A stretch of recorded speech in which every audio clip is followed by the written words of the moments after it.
is something about finding their name, touching it, that is almost therapeutic.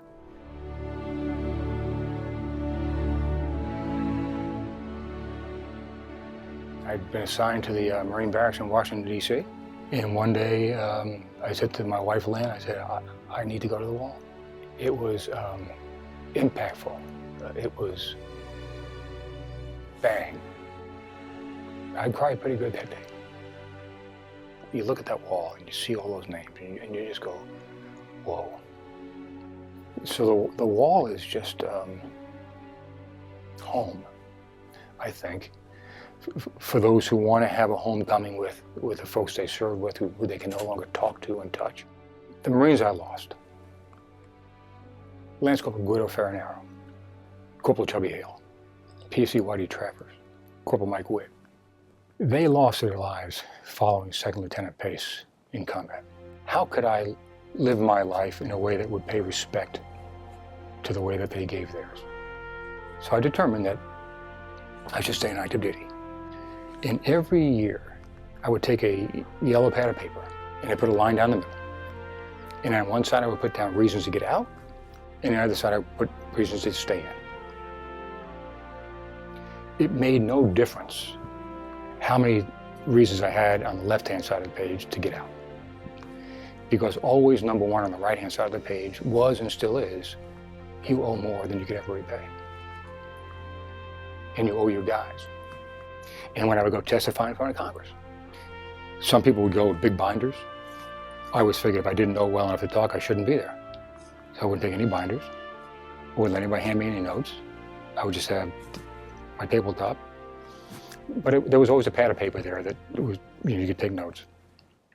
And before the hearing would start, I would always put Lance Corporal Guido Farinaro, because he was the first Marine killed under my command. No matter how intense the questioning would get, I would look at that piece of paper and say, this is your responsibility. You owe it to the men and ladies on the other side, the senators and congressmen who are asking the questions, but you owe it to you guys. You just answer those questions straight up. A lot of people around me know who Guido Farinaro is, and they always will until I die. I had his picture on my desk until I retired, and now it's on my desk at home. He represents to me the best of American youth and my responsibility to live my life in a better way. 1 October of '07, when I retired, I could not let that day end without getting down to the wall. I had a 3x5 card for each of my Marines, and I put one of my 4 stars on each. And it said basically the same on each one, which was to Lance Corporal Guido Farinaro, U.S. Marine. These are yours, not mine. Love, your platoon leader, Pete Pace. I've had troops who I didn't know on active duty come up to me now and say, you know, what you did at the wall made a difference to those of us in the field, because we felt like our chairman loved us, cared about us. The general in front of my name was earned by many others.